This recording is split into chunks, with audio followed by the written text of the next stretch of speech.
ইতিহাসে ৰিঙিয়াই, ইতিহাসে হকিয়াই, ইতিহাসে বহু কিবা কিবিয়েই কৈ যায়। অনুভৱী মানুহৰ মনবোৰত ইতিহাসে বাকি বাকি দিয়ে এবুকু ভাৱগধুৰ চিন্তাধাৰা আৰু বহু বহু নষ্টালজিয়া। ভাৰতবৰ্ষ তথা অসমৰ চুকে কোণে আজিও সিঁচৰিত হৈ পৰি আছে ভাৰতবৰ্ষত ব্ৰিটিছ শাসনৰ স্মৃতি বিজড়িত বহুতো স্মৃতিচিহ্ন। অতীতক নাযাবা পাহৰি। আচলতে অতীত বুলি ক'লেই মনত কিবা শিহৰণ জাগে, কিবা নষ্টালজিয়া অনুভৱ হয়। আমি যেতিয়া আমাৰ অতীতৰ বস্তু বা যিকোনো ঐতিহ্যমণ্ডিত সামগ্ৰীসমূহ আমি দেখা পাওঁ, আমাৰ মনত সঁচাই বহুতো ভাৱেই ক্ৰিয়া কৰে।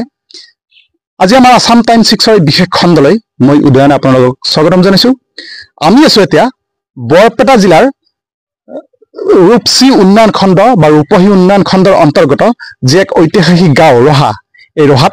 আৰু মোৰ পিছফালে আপোনালোকে দেখি আছে গড়কাপ্তানি বিভাগৰ এটি পৰিদৰ্শন বাংলো। আচলতে এই বাংলোটোৰ বিশেষত্ব হ'ল যে এই বাংলোটো আচলতে ব্ৰিটিছসকলে নিৰ্মাণ কৰা। গতিকে এই বাংলোটোৰ বিভিন্ন আচলতে এই বাংলোটোৰ লগত ইতিহাস বা বহুতো কথা জড়িত হৈ আছে ব্ৰিটিছৰ দিনৰে। আগতে যদিও এই বাংলাটো গড়কাপ্তানি বিভাগৰ অন্তৰ্গত নাছিলে, পিছলৈ গড়কাপ্তানি বিভাগে এইটো তেওঁলোকৰ পৰিদৰ্শন বাংলা হিচাপে ব্যৱহাৰ কৰে।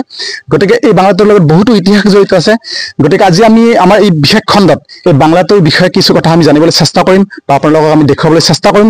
আমাৰ লগত ৰহা গাঁৱৰ বা ইয়াৰ লগত জড়িত বিভিন্ন ব্যক্তি আছে, তেওঁলোকৰ মুখেৰেই আমি এই বাংলাটোৰ ইতিহাসৰ বিষয়ে কিছু হ'লে আমি আপোনালোকক জনাবলৈ চেষ্টা কৰিম। আমাৰ লগত আছে এই ৰহা গাঁৱৰ কেইবাজনৰ গাঁওবাসী আৰু লগতে আছে এই যি পৰিদৰ্শন বাংলো ইয়াৰ কৰ্মচাৰী। এই বাংলাটোৰ সম্পৰ্কত আপোনালোকে অকণমান ক'লে ভাল হয়। আগতে ইয়াত তেতিয়া ব্ৰিটিছৰ দিনতো বাংলাটো আছিল। আৰু বহুদিন যেতিয়া ব্ৰিটিছে এৰি যায় তেতিয়া আমি গড়কাপ্তানি বিভাগে এই বাংলাটো পৰিদৰ্শন কৰে আৰু ইয়াৰ আমাৰ চাহ চিতাৰ কাৰণে আমি ইয়াত কৰ্মচাৰী হিচাপে আমাক ৰাখছে। এতিয়া কোনো এটা ব্যৱস্থা হোৱা নাই।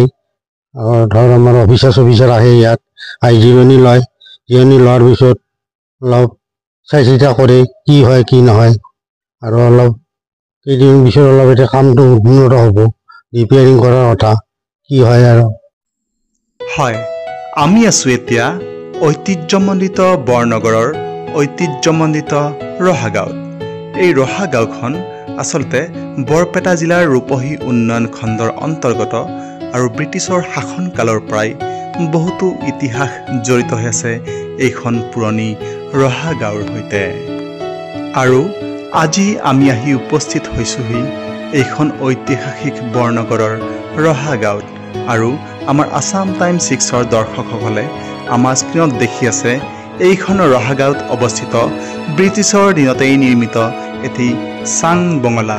আচলতে এই চাং বঙলাটোৰ উচ্চতা বেছি আছিল যদিও পৰৱৰ্তী পৰ্যায়ত মাটি তোলাৰ কাৰণে বঙলাটোৰ উচ্চতা কম দেখা যায়। আৰু আপোনালোকে স্পষ্টভাৱে দেখি আছে যে অতি পুৰণি তথা শক্তিশালী কাঠেৰে নিৰ্মিত এই চাং বঙলাটোৰ কিছু দৃশ্যাংশ। নমস্কাৰ, মই ৰহা গাঁওবাসী হিচাপে আজি আনন্দিত, কাৰণ ব্ৰিটিছে এৰি থৈ যোৱা আমাৰ যি ডাক বংলা আৰু বৰ্তমান চৰকাৰৰ বা আগৰ চৰকাৰেও তাৰমানে কিছু মেৰামতি বা যিবিলাক ৱাল চোৱাল আছে, এই ৱাল চোৱাল এই চৰকাৰৰ দিনতে হৈ আছে। আৰু ব্ৰিটিছৰ যিহেতুকে নদীৰ পানী চোৱাৰ কাৰণে তেখেতসকলৰ এটা খুঁটিও আছিলে, সেই খুঁটিত তেখেতসকলে পানী কেনেকৈ বাঢ়ে কেনেকৈ কমে এইবিলাকত তেখেতসকলৰ দিনতে আছিলে। প্লাছ ইয়াতে এটা কুঁৱা বা ইন্দ্ৰা বুলি কোৱা হৈছিল আগত, ইন্দ্ৰা এটা আছে। আৰু নতুনকৈও দুটা ঘৰ সাজি উলিয়াইছে অসম চৰকাৰে। গতিকে আগন্তুক দিনক যাতে আৰু এই বংলাটোত চৰকাৰে আৰু কিছু উন্নতি কৰি দেখুৱাব পাৰে। এই চাং বঙলাটোৰ চৌহদতেই দেখা যায় ব্ৰিটিছ কালতেই নিৰ্মিত এটি অতি পুৰণি কুঁৱা, যাক স্থানীয় ভাষাত ইন্দ্ৰা বুলিও জনা যায়। এই পুৰণি কুঁৱা বা ইন্দ্ৰাটোৰ গাঁথনি তথা ইন্দ্ৰাটোৰ প্ৰতিডোখৰ ইটাই যেন আজিও সোঁৱৰাই দিয়ে সেই সময়ৰ ব্ৰিটিছ শাসনৰ স্মৃতি বিজড়িত বহুতো ঐতিহাসিক কথা। নমস্কাৰ, এইটো বহুত পুৰণা বস্তু। এইটো বস্তু আমি সৰুৰ পৰাই দেখিছোঁ। আগতে এইটো বহুত ওখ আছিল, এইবিলাক আপোনালোকে চাওক, এইবিলাক চব কাঠৰ পুৰণা বস্তু।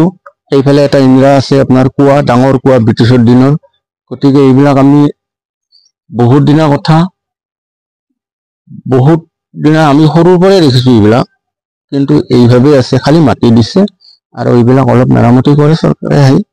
আগতেতো চৰকাৰ নাছিল, ব্ৰিটিছ যোৱাৰ পিছত চৰকাৰে লৈছে, চৰকাৰে লৈ এনেকৈ মেৰামতি কৰি থাকে আৰু।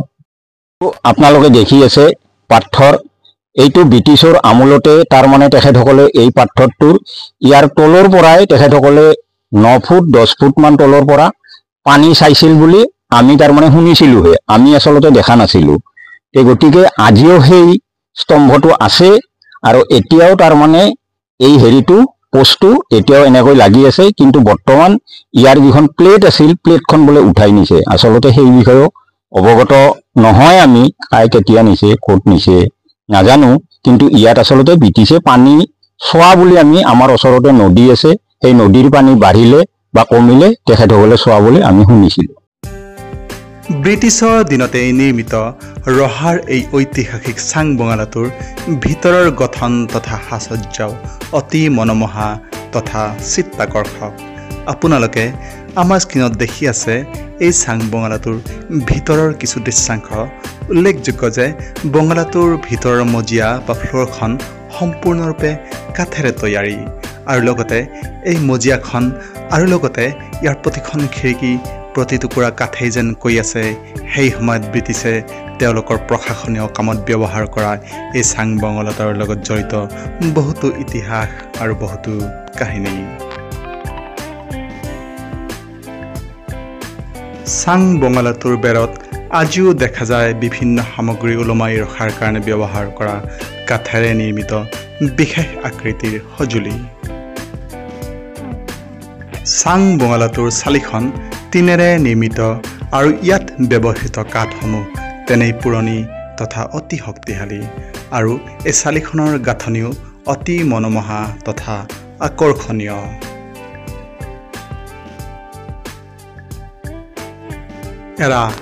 এই চাংবঙালাটোৱে আজিও সগৌৰৱে থিয় হৈ আছে বৰপেটা জিলাৰ ঐতিহাসিক বৰনগৰৰ ঐতিহাসিক ৰহা গাঁৱত। আৰু এই বাংলাটোৱে নিজৰ অৱয়ৱৰ দ্বাৰা আৰু লগতে ইয়াৰ চৌহদত থকা সেই ব্ৰিটিছৰ কালতেই নিৰ্মিত পুৰণি কুঁৱা বা ইন্দ্ৰা, আৰু লগতে ইয়াৰ চৌহদত থকা আন এটা চিমেণ্টেৰে নিৰ্মিত গাঁথনি বা ষ্ট্ৰাকচাৰ, এই সকলোৱে যেন আজিও কৈ আছে ভাৰতবৰ্ষ তথা অসমত ব্ৰিটিছ শাসনৰ সেই দিনবোৰৰ ঐতিহাসিক কথা। হয়, ইতিহাসে ৰিঙিয়াই, ইতিহাসে সকীয়াই, ইতিহাসে বহু কিবা কিবি কৈ যায়। ৰহাৰ পৰা নিপন দাসৰ সহযোগত উদয়ন নাথৰ প্ৰতিবেদন, আছাম টাইম 6।